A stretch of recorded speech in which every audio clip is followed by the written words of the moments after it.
Hi there. My name is Janet and I live in Fort Myers, Florida, and I have pancreatic cancer. And it has been quite a journey, and I realized that I might be able to share some information with people who either have been recently diagnosed or are caring for somebody who has been diagnosed, and that I might be able to actually help. Sorry for my shaking hands. That I might be able to help in relation to the anxiety and everything that comes along with such a diagnosis.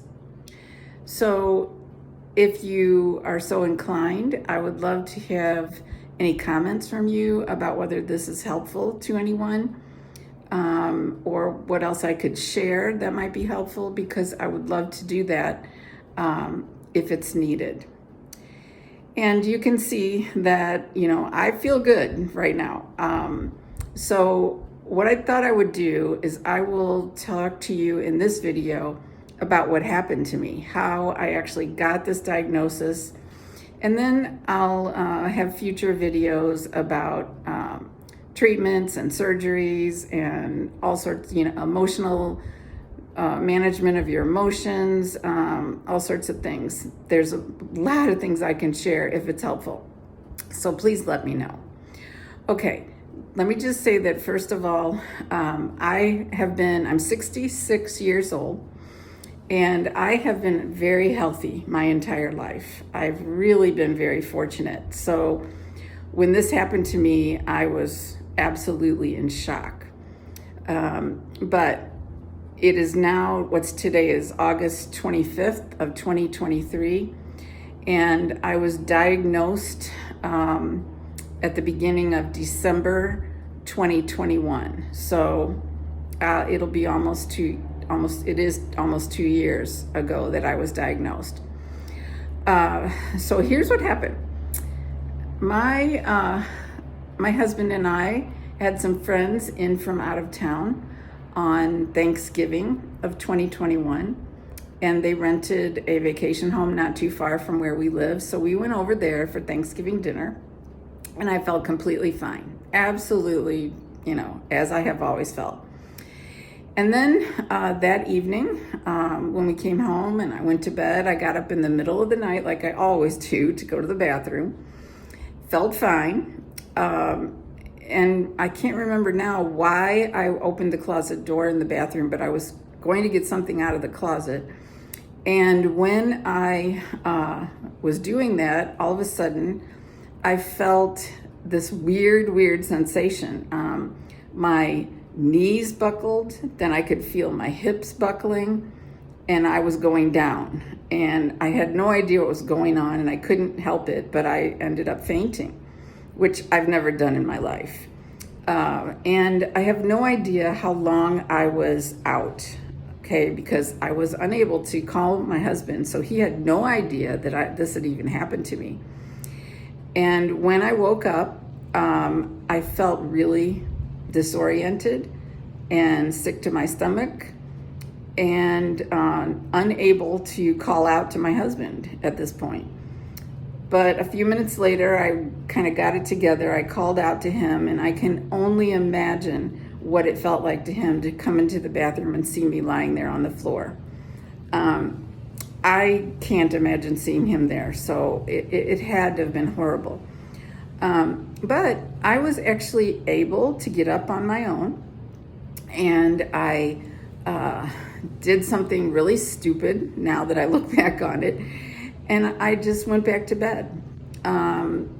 Probably not the best decision to make, but luckily for me, there was no harm done. And the next morning, when I woke up, I felt fine, except that I felt like I'd been hit by a truck, because, I hit the ground, and I was really sore. My body was sore.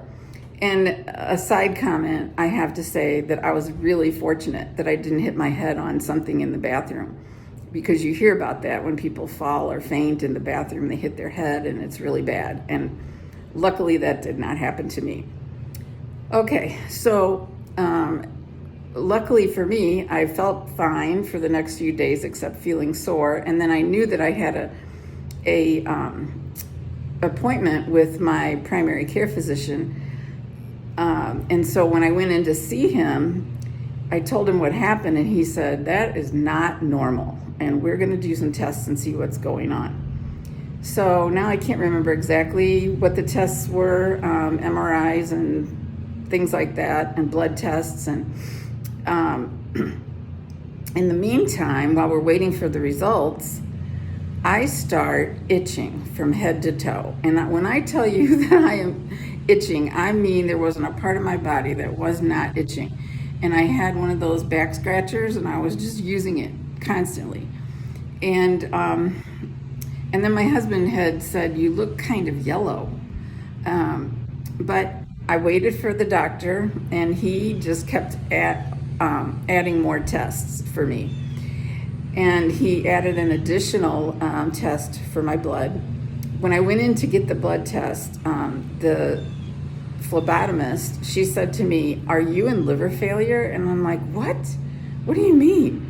And she said, well, you're really yellow and your eyes are yellow, and I'm concerned that you're in liver failure. And I will be honest with you, when she did that, I was kind of angry, because I thought, you shouldn't be saying this to me. All you're doing is scaring the heck out of me. And you aren't a nurse, you aren't a doctor, so I can't talk to you about what do I do next. And so I went out to my car feeling freaked out beyond, and I realized that my doctor's office was in that same building, so I thought, I'm gonna call and see if I can run up there and see him. Well, they were able to let me talk to him by phone, and when I did, I told him what she had said, and then he said, well, I already got your blood test results back, and your liver enzymes are sky high. So I need you to go to the emergency room right now. He said, don't even waste your time coming up to see me. Given the information from your blood test and then what you told me she said to you, you need to go to the emergency room. So, I tried to remain calm. I called my husband, I called my family in St. Louis, and I said, I'm driving to the emergency room. I feel pretty good, but this is what's happening. Okay, so this, of course, was in the middle of COVID, and so the emergency room was packed, and my husband was not allowed to stay in there with me. And luckily in Florida, you can sit outside pretty comfortably, so he was able to do that. But the first nurse who did the triage, she didn't seem too concerned. I told her that my liver enzymes were really, really high, and she didn't seem too concerned. And I'm sitting there waiting and waiting and waiting to get called back, but I'm thinking that I'm gonna have to spend the night in the emergency room just waiting to get in. And several hours had passed, and then another nurse called me to do vitals, and she said, I think that you are sicker than they thought you were when you first came in here, and I'm gonna move you up to number 1. And so I'm like, okay, that's great, but that's also scary. So just a few minutes later, they called me back into the ER and started doing a bunch of tests. And it was in the middle of the night, I remember, that a young doctor came in and he said, okay, you have 2 problems. Number 1, you have an obstruction of some sort that is preventing the bile from moving throughout your system. And it's all backed up, and that is why you're turning yellow and why you're itching. And we need to go in and put a stent in so that the flow of it can get, started again, and you'll start feeling better almost immediately. He said, but the second problem is that we'll then need to do a biopsy to see if it's cancer. It could be pancreatic cancer. And he said, unfortunately, the person who can do the biopsy is not here. So you'll have to come back next week and get the biopsy done. but we're going to get you in and get this stent put in so you start feeling better right away. And so I remember saying to that doctor, wow, so I might have pancreatic cancer. And he said, yes. And I said, well, I've lived a long life. I've been really healthy. I guess if this is the end for me, then it's the end. And he said, okay, hold on. You know, number one, we don't know for sure if that's what it is. And number two, even if it is, you know, that doesn't mean that your life is over. So let's just take one thing at a time. So I'm like, okay. So that doesn't mean that you're calm, but you know, you do what you can to manage through it. Well, they did take me into surgery almost immediately, and they went down through my throat and put this stent in, and he was right. Almost immediately after this procedure, I felt so much better, and the itching stopped, and that was great. So they did keep me overnight in the hospital, but the following day I was discharged, and then I had an appointment to come back and get the biopsy. So, you know, now you've got a few days to process what could be happening to you. And that's challenging in and of itself. But I think I remained pretty calm and, you know, basically an attitude of, well, it is what it is. And we'll just have to see what comes of it. Then we did the biopsy, and it did come back positive, and it was pancreatic cancer. So the next step was to see a surgeon who specializes in these types of things. And he explained to my husband and me that he needed to do what's called a Whipple procedure. That's WHIPPLE, and it's named after the doctor who actually invented this procedure. And he told us that it's a very invasive surgery, and you know, it's not easy, and the recovery from it is difficult. But then after I would recover, then I would have to do 6 months of very strong chemo. So it was going to be almost a year before I was going to be feeling better, according to the surgeon. And this Whipple procedure, you know, if you're about to have that or thinking that you're going to need that, I would suggest that you Google it and read up on it so you understand exactly what they're going to do. In my case, they removed my gallbladder, they removed half of my pancreas, and I'm just going to say very casually, they moved things around. I don't really even know exactly what they did, but basically changed my entire digestive system. So it was going to be food was going to be taking a new path in my body.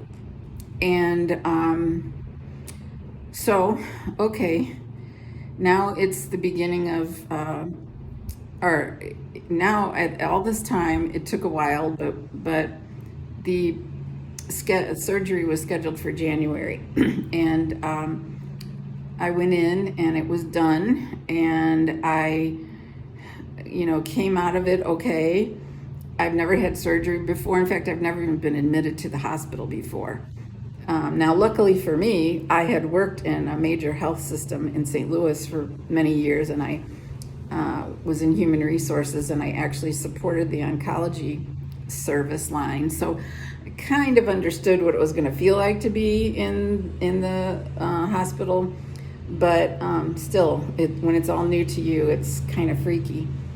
But I came out of it okay, and a funny thing happened that I later realized is very important in my story. And that is that they had given me that push button thing that you could push if you were in pain, and it would give you some morphine. And there were 2 nights that my husband was there, and I said, you know what? My back is really hurting me. And I'm going to push the button, and I know it's going to knock me out, so you might as well just go home because I'm going to go to sleep. So 2 nights of that, And it really helped me to push the button. And I did go to sleep, and I had a pretty restful night. Well, the next morning, my nurse, she said, "How come you're not pressing the button? Are you not in pain at all?" And I said, "I am pressing the button." And she goes, "Well, you're not using any morphine." And my husband said, "I was just looking at that and I noticed that." Well, it turns out that it was not connected properly. So I had never gotten a bit of morphine, yet I was convinced that I had, and that made me go to sleep, and I got all sorts of rest. So why I'm telling you this story is to say your mind has unbelievable capability to work through situations. And I never really dreamed that anything like that could happen. The nurse was so shocked that I hadn't even gotten any. And then the surgeon came in to see me, and I told him, and he started laughing, and he said, "See what the placebo effect can really do?" And I was living proof that, I had got nothing, yet my mind was convinced that I did, and it made me feel better. Okay, so after I think 4 nights in the hospital, I was released, and we came home, and my husband, who I cannot even begin to tell you how much he did for me and how loving and wonderful he was, while he's working full time. So he is working and taking care of me, and while I was doing relatively okay, there were things that I could not do for myself, and I won't get into a lot of detail because it's TMI. But there were things that I could not do for myself that my husband had to do, and it brings me to tears thinking about how lovingly he did that.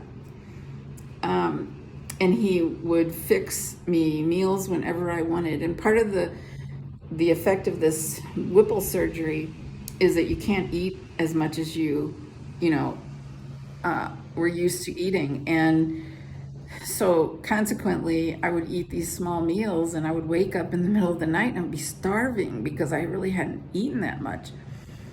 And he would tell me, just let me know what you need and I'll get up and fix it for you. And many nights, all I said was, "I need a pancake." And my husband would get up in the middle of the night and make me a pancake because I could eat that easily.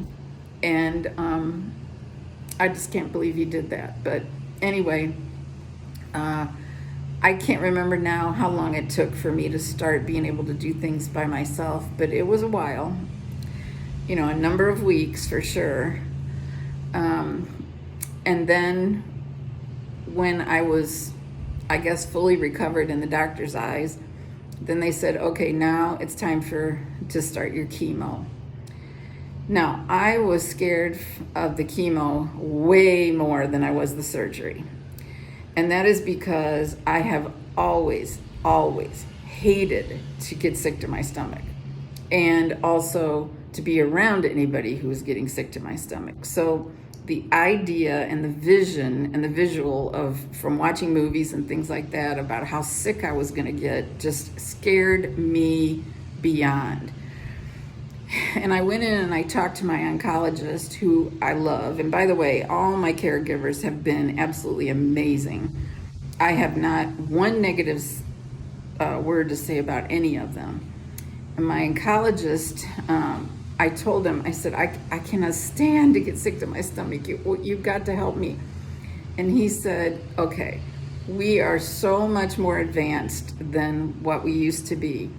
And we give you medicine by IV, even before, on the day you're getting chemo, before we even put any chemo in your system. And this medicine prevents nausea." He said, "And then I'm going to give you several different pills that you can take if you feel nauseous. So this is, really something that you shouldn't worry about." And I'm like, "Oh, that is fantastic." But at the same time, I'm like, "Oh man, I just don't believe this is going to really happen." But Anyway, I can tell you that I went through that whole 6 months of chemo, and I didn't get sick to my stomach one time, not one single time. And they told me that the minute you feel even a slight hint of nausea, that you should take one of the pills. And I did that. I didn't take very many over the course of 6 months, but whenever I did, I took it immediately, and I guess that helps because I did not get sick one single time. Now, I did have some other gastro issues, which again are not too pleasant to talk about, but for me, they were much better than actually getting sick to my stomach. One thing I forgot to mention, before I could even start the chemo, I had to get what they call a port put in. And actually, I'm going to show you, I had to go in and have surgery to have a port. You can barely see it, but it's right there. And that port is how they actually do the infusion. So it prevents, when you go for chemo, it prevents you from having to get them to find your veins. And, this is an automatic entry into your bloodstream. And so it didn't hurt. It doesn't hurt. It's just a little bit of protrusion, but it doesn't bother me to have it. The only thing that I can't do is I can't lay on my right side when I'm sleeping because I feel like I'm squishing that thing, and I don't want to do that. So I've learned to sleep on my left side. But other than that, it's really not a problem. And you can swim with it. I go swimming a lot. And anyway, so the treatments were every 2 weeks, and they were about, 4 or 5 hours that I would have to stay at the treatment center. And then before I would leave, they had to give me a pump. And this pump that I had to carry, which was connected to my port, and carry that with me for 2 days because that was a continual dose of a different kind of chemo. So I was getting like 3 different kinds of chemo. After they did the anti-nausea medication, then they do these different chemos that they would hang and for a certain amount of time, and then I would get the pump. And I have to go home with this pump for 2 days and then go back, and they would remove the pump, and then I was free until I had to go back in 2 weeks to do the process again. So the pump is kind of annoying, I'll be honest. You just feel like you're burdened with this thing that's hanging on you, and also can't really take a shower, so I had to do like sponge baths for those couple of days. But overall, it isn't terrible. So I think that's a good stopping point right now. I've given you a lot of information. But if you feel like this is helpful, I get some comments, I'll do more because my story's not over.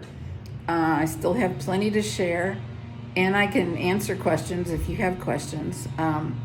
But I really want to talk about the emotional part of it because that's a whole other thing. But I hope this was helpful, and I look forward to hearing from you. Thank you so much.